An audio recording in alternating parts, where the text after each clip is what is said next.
मैंने भी अपनी बाहों को आर्यन की कमर के चारों ओर कस लिया था, पर जब मुझे ऐसा लगा कि आर्यन आगे भी कुछ करने की कोशिश कर सकता है, तो मैंने उससे धीरे से कहा, आर्यन प्लीज दरवाजा बंद कर दो।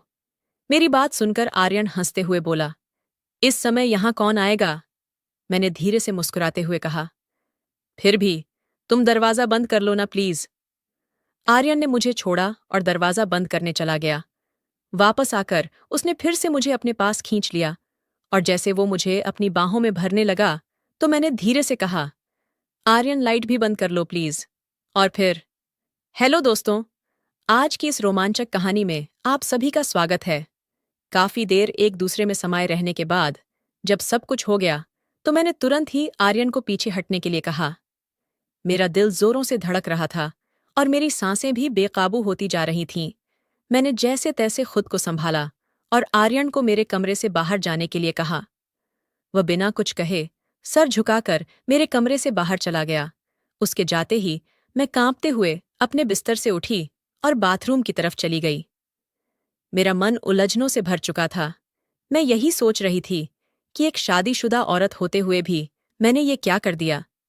एक शादीशुदा औरत होते हुए भी मैंने किसी और के साथ संबंध बना लिए थे, और वो भी मुझसे 10 साल छोटे लड़के से। यह सब सोचते हुए मेरा दिल बहुत जोरों से धड़क रहा था। मैं जैसे तैसे बस खुद को शांत करने की कोशिश कर रही थी। जो हुआ वह नहीं होना चाहिए था, लेकिन अब ऐसी परिस्थिति में मैं और कर भी क्या सकती थी। मैंने बाथरूम में खुद को साफ किया और खुद से एक वादा भी किया कि मैं अब से बहुत ही सतर्क रहूंगी।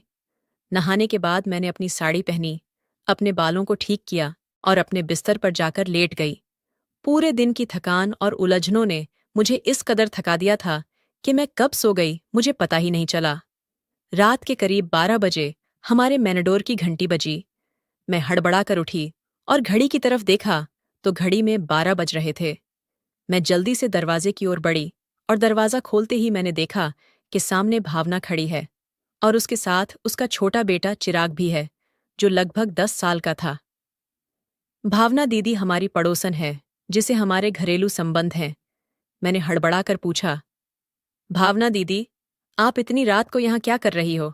सब ठीक तो है ना? भावना दीदी ने जवाब दिया, प्रिया, मेरे पापा की तबीयत बहुत ज्यादा खराब हो गई है। हमें अभी अभी खबर मिली है और हम तुरंत ही वहां जा रहे हैं। क्या तुम 2-3 दिनों के लिए चिराग को अपने साथ रख सकती हो? ये तुम्हें बिल्कुल भी तंग नहीं करेगा और हम जल्दी ही वापस लौट आएंगे।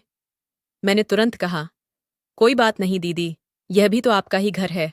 आप बेफिक्र होकर जाओ और चिराग की बिल्कुल भी चिंता मत करो। मैं इसका पूरा ध्यान रखूंगी। भावना दीदी ने चिराग को मेरे पास ही छोड़ दिया और जल्दबाजी में चली गईं।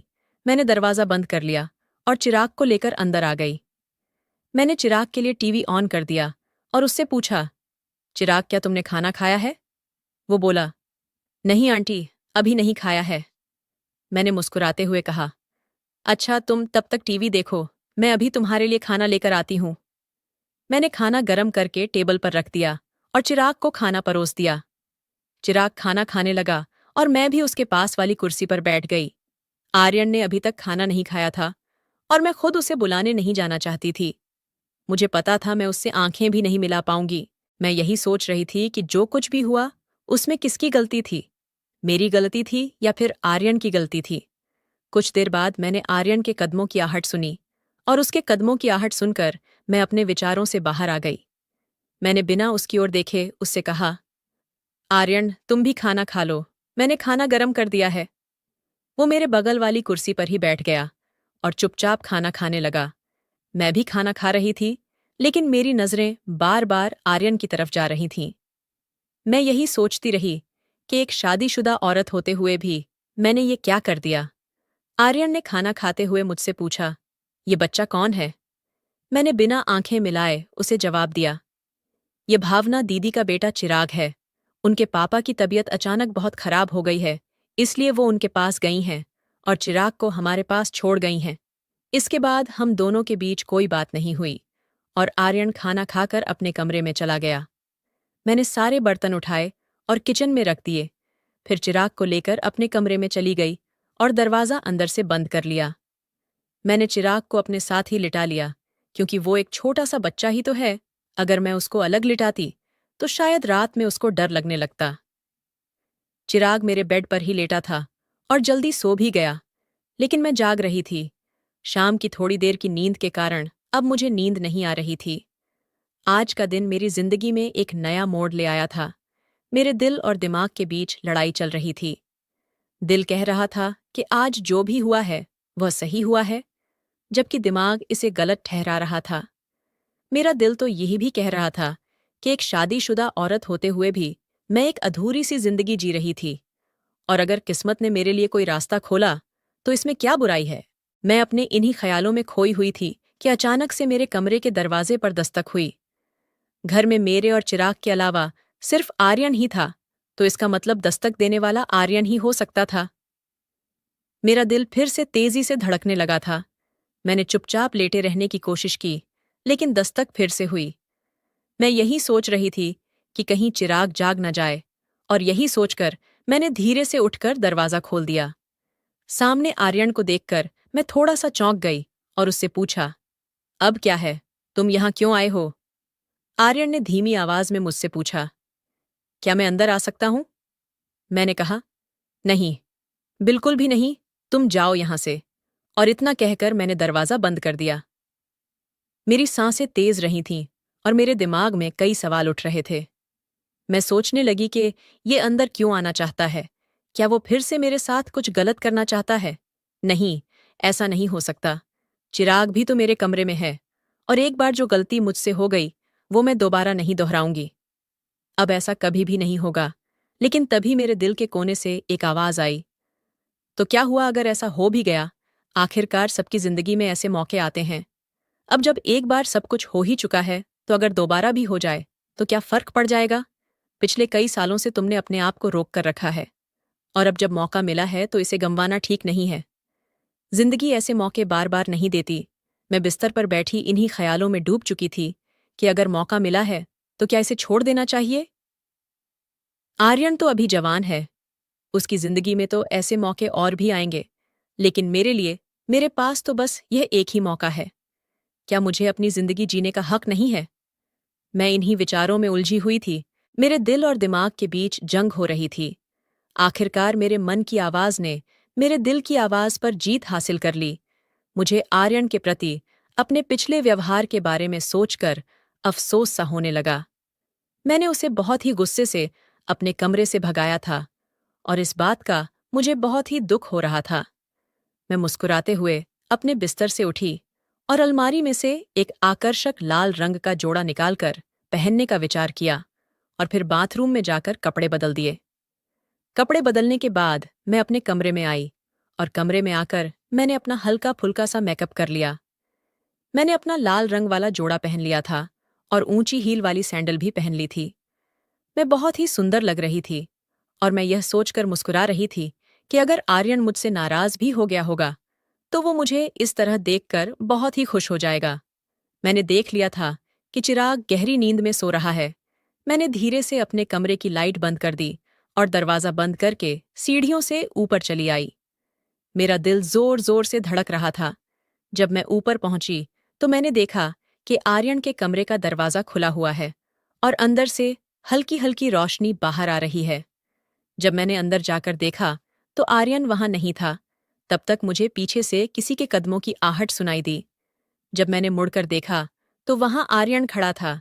जब आर्यन मेरे करीब आया तो मैंने झिझकते हुए पूछा, तुम अभी तक सोए क्यों नहीं? आर्यन ने आगे बढ़कर मेरे एक हाथ को अपने हाथ में थाम लिया। उसकी नजदीकी से मेरे दिल की धड़कनें और तेज हो गई थीं। आर्यन ने मुस्कुराते हुए कहा, मुझे यकीन था कि आप मेरे पास जरूर आओगी। और इतना कहकर उसने मुझे अपनी तरफ खींच लिया। मैं बिना किसी प्रतिरोध के उसके पास चली आई। आर्यन ने मुझे अपनी बाहों में भर लिया था, और उसकी इन नज़दीकियों से मुझे एक अजीब सा सुकून महसूस हो रहा था। मैंने आर्यन के सीने में अपना चेहरा छुपा लिया और धीरे से बोली, आर्यन, मुझे बहुत डर लग रहा है। मेरी यह बात सुनकर आर्यन ने मुझे और भी ज्यादा प्यार से अपनी बाहों में कस लिया और पूछा, डर किस बात का लग रहा है? मुझे उसकी बाहों में बहुत असहज महसूस हो रहा था, लेकिन एक अजीब सा आकर्षण भी महसूस हो रहा था। मैंने धीरे से कहा, कोई हमें देख ना ले। आर्यन ने भी धीरे से कहा, यहाँ है ही कौन जो हमें देखेगा? आर्यन ने मुझे अपनी बाहों में कस लिया, लेकिन मैंने हिम्मत जताकर कहा, आर्यन अभी नहीं, यहाँ नहीं। आर्यन मेरे संकेत को समझ गया और वो मेरा हाथ थामकर मुझे अपने कमरे की ओर ले गया। जब मैं कमरे में पहुंची तो मेरी धड़कन और तेज हो गई। कमरे में पहुंचते ही आर्यन ने लाइट जलाई और फिर धीरे से मुझे अपनी बाहों में भर लिया। मैंने अपनी पीठ को अर्जुन के सीने से सटा दिया। हालांकि मैं अभी भी थोड़ा सा घबराई हुई थी, लेकिन आर्यन के सीने से लगकर मुझे थोड़ा सा सुकून मिल रहा था। उसने धीरे से मेरी गर्दन पर अपना सिर रख दिया, जिससे मेरा दिल जोरों से धड़कने लगा।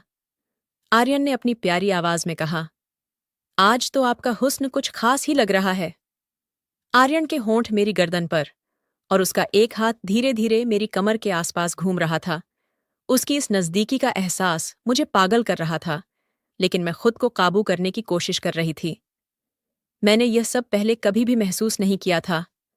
आर्यन ने मुझे चूमते हुए कहा, आपकी खूबसूरती ने तो मुझे घायल ही कर दिया है। फिर उसने अपने हाथ में पकड़े हुए ग्लास को मेरे होठों के पास ले जाकर कहा, इसमें जो भी है वो थोड़ा सा पी लो। मैंने उसे मना करते हुए कहा, नहीं आर्यन, मैंने पहले कभी भी नहीं पी है। और यह कहकर मैंने ग्लास को अपने होठों से दूर कर दिया। उसकी मीठी बातें से मेरी सारी हिचकिचाहट दूर हो गई और आर्यन ने जैसे ही ग्लास को फिर से मेरे होठों के पास लाया तो मैंने कुछ घूंट ले लिए। शुरुआत में मुझे उसका स्वाद थोड़ा कड़वा सा लगा, लेकिन कुछ और घूंट पीने के बाद इसका स्वाद मुझे अच्छा लगने लगा था। इस दौरान आर्यन एक हाथ से मेरे कंधे को हल्के से छूते हुए धीरे धीरे ग्लास में मौजूद सारी शराब मुझे पिलाता रहा। थोड़ी देर में तरफ देखते हुए बोला, आज तो आप बहुत ही सुंदर लग रही हो। इन हाई हील्स में आपके नाजुक पैर बहुत सुंदर लग रहे हैं। अब धीरे धीरे मुझे भी शराब का असर होने लगा था। अपनी तारीफ सुनकर मैं पहले तो थोड़ा सा झिझकी, लेकिन फिर मुस्कुराते हुए बोली, तो किसने रोका है? अपनी सारी चाहत पूरी कर लो। इतना सुनते ही आर्यन ने मेरे पैरों को बड़े सम्मान के साथ हल्के से छुआ। ये सब देखकर मुझे यकीन ही नहीं हो रहा था कि कोई मुझे इतनी गहराई से पसंद कर सकता है कि मेरे पैरों को भी इस कदर से सराह रहा है। आर्यन ने मुझे अपनी बाहों में लेकर हल्के हल्के मेरी गर्दन पर चुंबन देना शुरू कर दिया। मैं भी आर्यन की बाहों में एक सुकून महसूस कर रही थी। शराब का हल्का हल्का असर मेरी खुशी को और भी बढ़ा रहा था। मैंने भी अपनी बाहों को आर्यन की कमर के चारों ओर कस लिया था। पर जब मुझे ऐसा लगा कि आर्यन आगे भी कुछ करने की कोशिश कर सकता है, तो मैंने उससे धीरे से कहा, आर्यन प्लीज दरवाजा बंद कर दो। मेरी बात सुनकर आर्यन हंसते हुए बोला, इस समय यहां कौन आएगा? मैंने धीरे से मुस्कुराते हुए कहा, फिर भी तुम दरवाजा बंद कर लो ना प्लीज।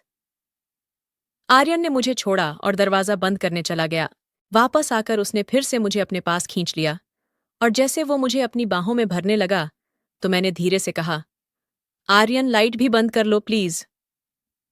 लाइट बंद होने के बाद हम दोनों एक दूसरे में समा गए और सारी रात ऐसे ही गुजर गई। अब मैं अपनी जिंदगी में खुश थी कि मुझे अकेले इतनी बड़ी जिंदगी नहीं गुजारनी पड़ेगी। कमेंट करके ज़रूर बताइएगा कि आपको ये कहानी कैसी लगी। अगर आपको ये कहानी पसंद आई हो तो इसे लाइक करें और अपने दोस्तों के साथ भी शेयर करें। आगे भी ऐसी रोमांचक कहानियों के लिए हमारे चैनल को सब्सक्राइब करें और बेल आइकन दबाना न भूलें।